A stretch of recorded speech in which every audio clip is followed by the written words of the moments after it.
All right, hello, good morning, everybody. I am going to try and put together a quick improvised report. When I say quick, it's usually half an hour. On the incredible rains we got Saturday, August 17th in Oregon. A couple of preliminary things I want to say. The first is they told me we don't get rain here in August. Talked to a bunch of people, loggers, locals, young people, old people. And they're talking about how sometimes it doesn't rain until October. Sometimes it doesn't rain until the end of October. This is supposed to be a rainforest system. I'm in Eugene, Oregon, Northwest USA. And that's what it used to be. The 77-year-old gentleman I spoke with said, when I was a kid, I hated June because it rained until July 4th. I hated when we got out of school, he said, because it would rain until July 4th and, that's how it was. Now the rains stop, he told me, in March. So they've gone from having about 9 months of rain per year to about 4 months of rain per year, depending on the year, in the last 50 years. That's an extreme change. I think it's driven by erosion and then the warming, so on and so forth, but that's not what we're here to talk about. What we want to talk about is this incredible good news on the Northwest projects, which began just less than 12 days ago and have these enormous results to show. So Hi, dubbing this in real quick. This video is a report on the Northwest project's first rain, which arrived on Saturday, August 17th, 2024, and actually covered parts of 3 states, Oregon, California, and Washington. The document shown here is available to view or download in Google Docs. There's a link in the notes below. And all the images you see are from that report. You can view or download via the link below. Okay, here we go. Thanks. And before I get started, let me just show you one thing. You can kind of track the progression of the events, which is what this video is about, via the photos here. You can see not much cloud activity the first 2 days. Third day, watering number 4, we get really interesting cloud activity. 4th day, watering 6, 7, and 8, it's starting to shape up. 5th day, waterings 9 and 10, it's looking pretty good. 6th day, waterings 11 and 12, it looks like rain, tut-tut, but we're still several days away. 8th day, waterings 13 and 14, we get our first rain cloud over our sites. That big thing there, and they're still shaping up. When I wake up Friday morning, the atmosphere has shifted into this state. So let me share with you the quick summary. I started watering on the 9th of August and finished on the 17th. There are 7 fires and fire complexes. A complex is multiple fires in a given area. Over 62,000 acres were burned, burning, or smoldering when the rains came last Saturday. Their average rate of containment at that time was less than 30% for these 62,000 acres. The average number of weeks before they thought they would reach containment was over 6 weeks. That means 1st of October. And we got rains to 57,000 of those acres. Of those 57,000 acres, the average amount of rain was 1/3 of an inch. And this is with just 9,200 gallons of water, 9,250 gallons of water. That's less than half of the average home swimming pool in the United States. To bring more than 15 billion gallons of water. And these stats come from Raindrop, the app, and InstaWeb, and everything else you see in here will be AccuWeather and Apple and the US government resources. Now, what I want to just show you is the progression here. These are the days that we're talking about. I got to Eugene around Saturday, the 3rd of August. I was working on various things through the 8th. I started looking for sites specifically around the 6th that took several days. And then I began watering on Friday, August 9th. I finished after 19 waterings on Saturday, August 17th, and we got rain from around 2:15 in the afternoon till around 5:15 in the afternoon. Today is Wednesday the 21st when I'm making this report. Now, here is a snapshot of where we were on Tuesday before I started watering on Friday. The forecast for Saturday the 17th when the rains came was 0%. We got multi-state rainfall. We got rainfall in Oregon, Washington, and California on Saturday the 17th, but about 10 days out, there was a 0% chance of rain in the forecast, and you can see on the right, the Apple forecast only goes through that Thursday, but there's no rain to be seen in their projections. Same thing was true for the next couple of days. The forecast didn't change. That's just what it was. We get to Friday the 9th when I start watering, and it's still essentially the same forecast. The Apple app shows full sun all day, Saturday the 17th. The AccuWeather app shows full sun and 0% chance of rain.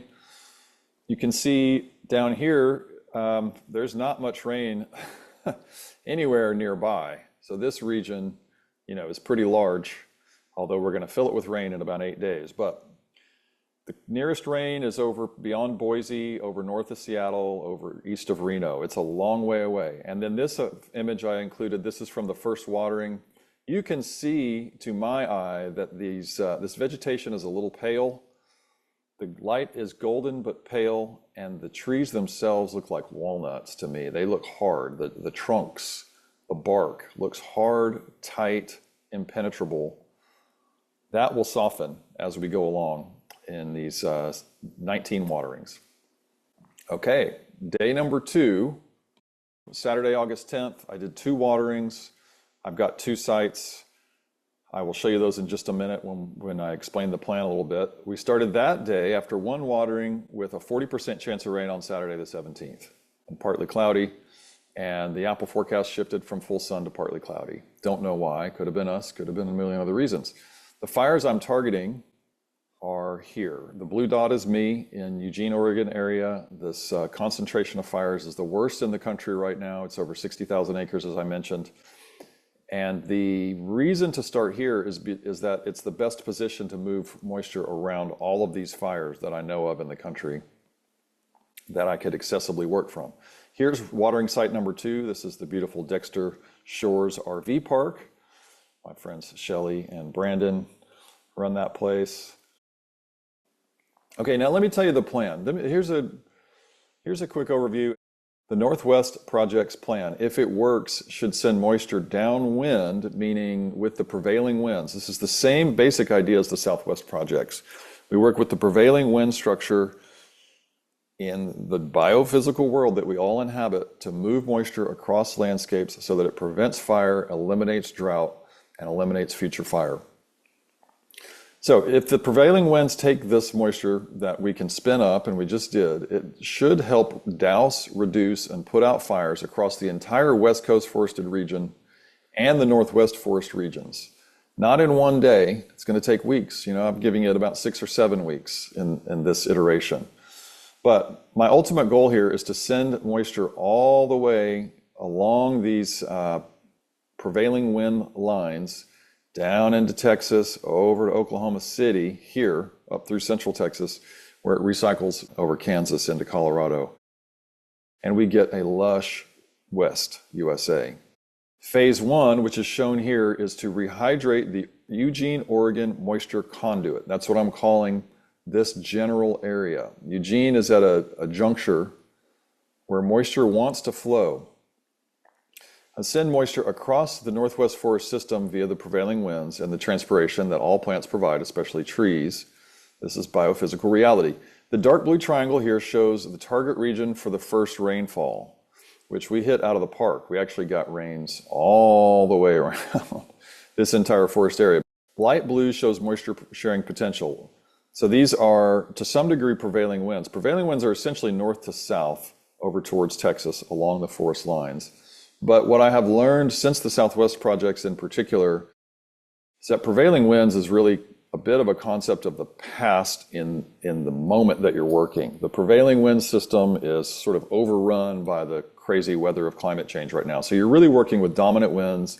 You want to locate in a forest location that will share moisture best relative to whatever winds come your way, whatever big wind systems come your way. And that's what I've done by locating here in the Eugene moisture conduit, is I've been able to send moisture already up to Seattle. I hope to send it over to Boise, and we definitely got it down to Northern California so far, around Eureka.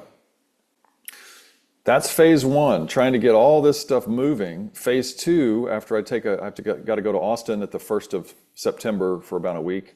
When I come back, then I will go to wherever the driest point that I can access good trees and good water, and I will work from there with this same concept, moving moisture along the forest lines. Go to the driest part of the chain, rehydrate there, and just expand the overall flow across the West Coast forests and the Northwest in general, Northwest regions. The goals for the Northwest Project: not a single fire in Southwest Oregon after the 1st of September for the rest of this year, not a single fire in any of the Northwest United States forests by the end of September, in about 6 weeks, and then that will be the end of the project, and then no new fires in the Southwest projects after the 1st of October. And lastly, continued improvements in both areas. We want to see the entire system come back online as a lush, moisture circulating system. It's not going to happen in 1 year, but we can stimulate the process for it to happen through the fall. I'm pretty sure. All of this is the same concept as the Southwest projects.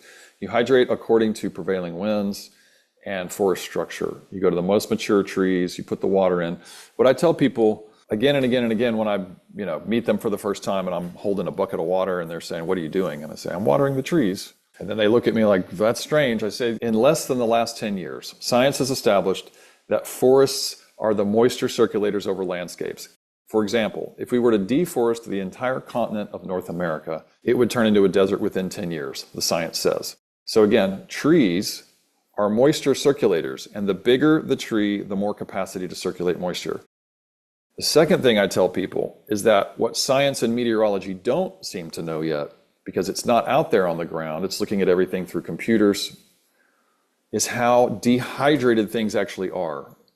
In the Southwest projects, it was the litter layer, the 2 inches above the ground and just below the ground, the soil, that was so dry it could ignite at any point. And so my strategy shifted to try and accommodate sponging into the leaf layer, reduce that exceptional drought there. Here in the Northwest, it seems that it's not the litter layer, it's the interior of the trees themselves. Again, this is a rainforest up here in the Northwest, but these trees haven't had reliable spring rain for probably 25 years. So they've adjusted, but they're way too dry. And I can fix that. We can fix that. Okay, back to our progression here, just giving you some detail as it unfolds. Sunday, August 11th, this is day 3 of waterings number 4 and 5.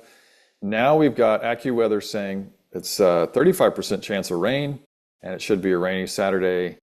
Meanwhile, Apple still shows partly cloudy and a 15% chance of rain intermittently.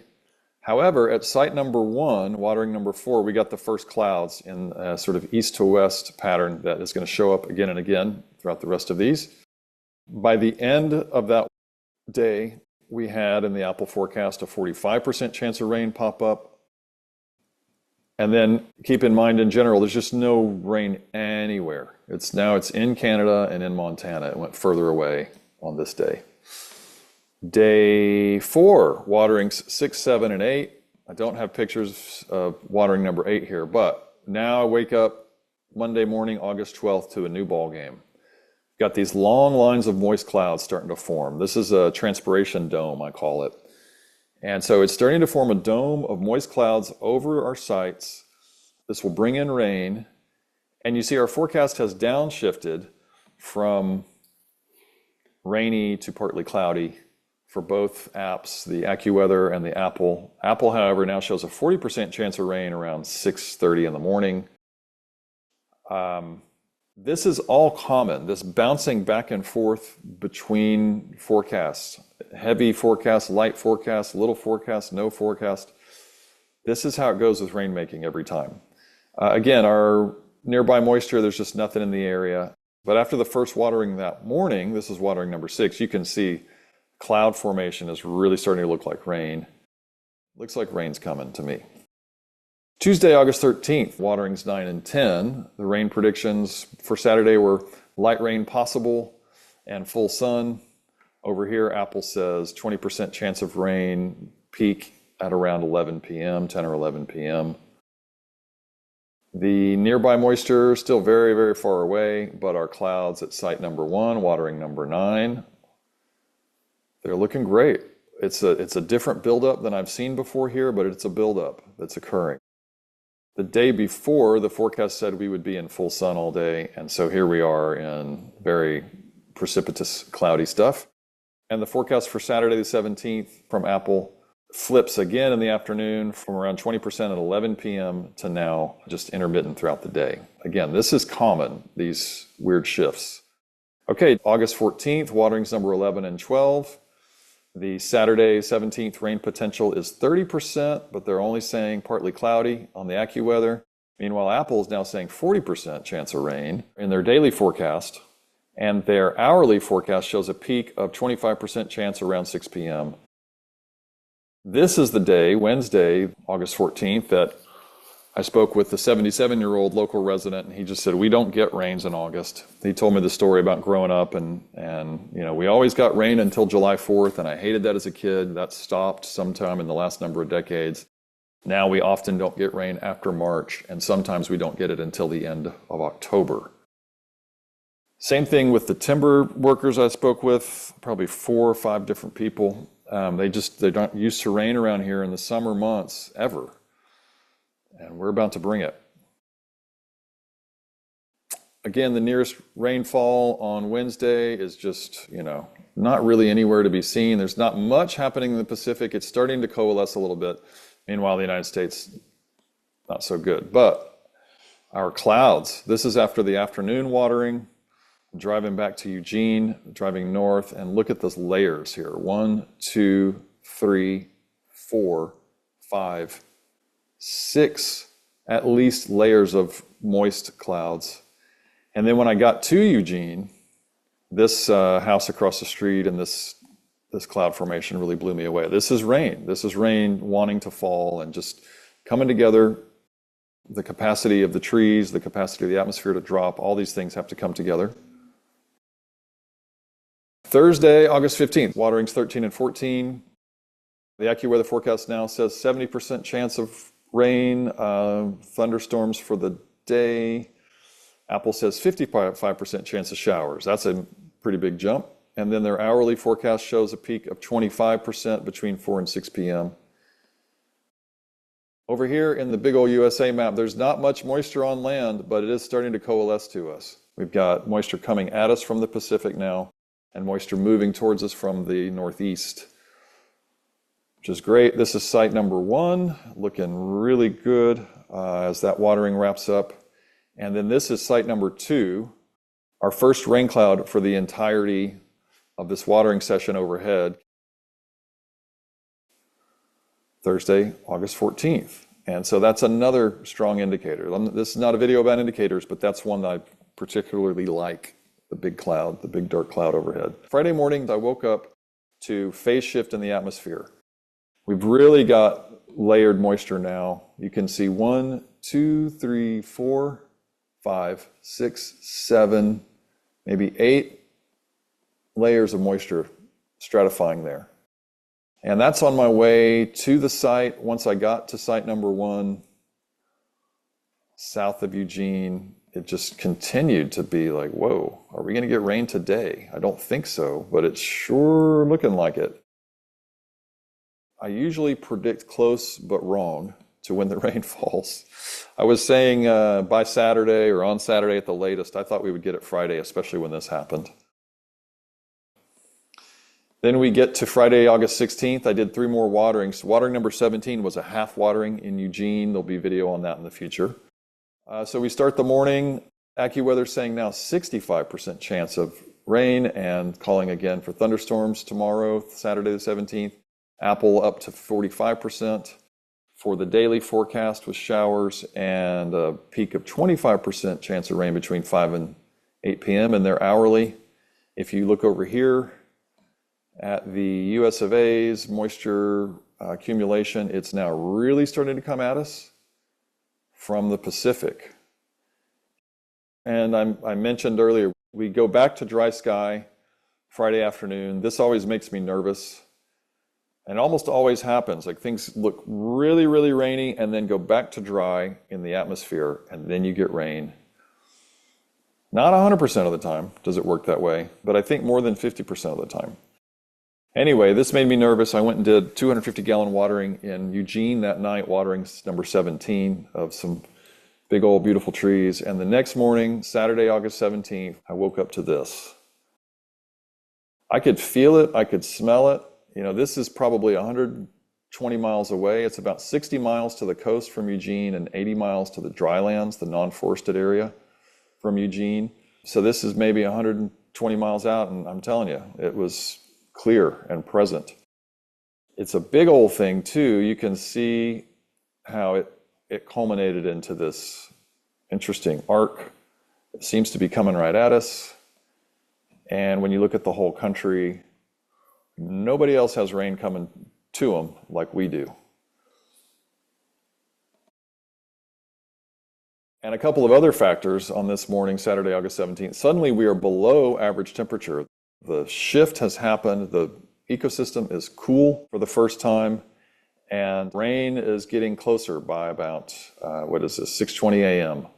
So it makes landfall at Reedsport. By 6:45, it's creeping over towards Eugene. My watering areas are about right here where Lowell is, a little north of that. And then 8 a.m., it's coming even closer. You can see it's giant coming at Eugene. And the system is just fascinating to look at. It's like a diagonal arrow pointing to Eugene at this stage. Making landfall at Eureka as well, which is really good. And now at nearly 10:30 a.m., we're 5 degrees below average. Way cooler. One more thing before I show you the water coming in. This is what the morning looked like Saturday. It was a total character change. Just suddenly we're in this like beautiful, peaceful place. The stress is going away. The atmosphere and the trees have a playfulness and a richness in color that is, I don't think subjective. It's just subtle. I rely on these indicators as I'm working. And they're both, felt and seen. They'll be easy to measure once I hook up with someone who wants to do that.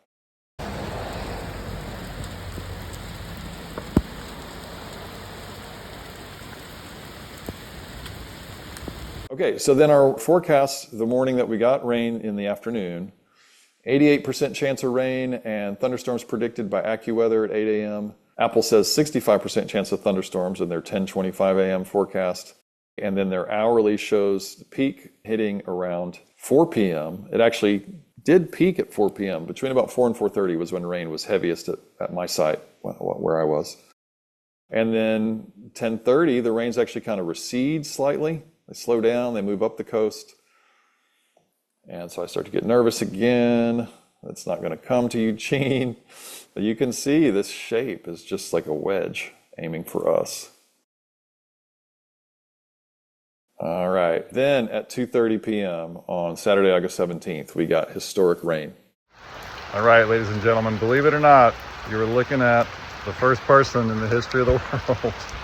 It's me, to try and bring rain to Oregon in drought season and apparently pull it off, and to do it by watering trees, strategic rainmaking, strategic rehydration of big trees. Here we are, we made it. We're gonna get, who knows, quarter inch, half an inch, third of an inch. This is the kind of rain that's going to kick a cycle too. So the forecasting was not showing any more rain after today when this started falling. And yesterday it was showing rain next Saturday. I bet you we get rain next week or within 7 days, and it starts to kick and go and go and go. Anyway, yeah, did it. It first came to my locations, my watering locations, southeast of Eugene. I mentioned I'm near Lowell. There's the marker. And yeah, ladies and gentlemen, rain, rain, rain, coming to Eugene, coming to my sites, moving up the Oregon coast. By 3 p.m., the rain that had not gotten Eugene had now filled in. You can see, I'll show you, here's 2:30. There's a big gap in this general Eugene area, but by 3 p.m., that gap is filled up. I'm not sure about this line here, if that's a technical issue or not, but it's consistent in the modeling that AccuWeather's forecasts show. And then, at Dexter Shores, it says it's just going to rain, now for the next 2 hours, which basically it does. It rains from about 2:15, 2:20 to around 5:15, 5:20, about 3 hours of rain we get. Again, when you look at the whole United States, no one else is getting the rain like we are. And 4:45 p.m., the rain is getting heavier. It's now all the way up to Portland. And there's me smiling away, just happy as I can be. I wrap up the watering session number 19 around 5 p.m. And, we got around 1/3 of an inch there at the Dexter Shores RV Park. Drove back to Eugene, and about 5:22, this is what I'm seeing. It's just beautiful transpiration fog over the mountains, over the trees. This is what I live for. This is moisture circulating after rain. That night, the rains returned, and I think that's when they went south, dousing the more than 50,000 acres of existing forest fires.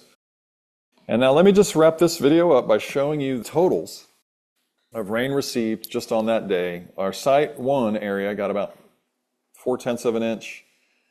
The red fire, which is actually out of our forest zone, but just past it, so close enough, got nearly 1/10 of an inch.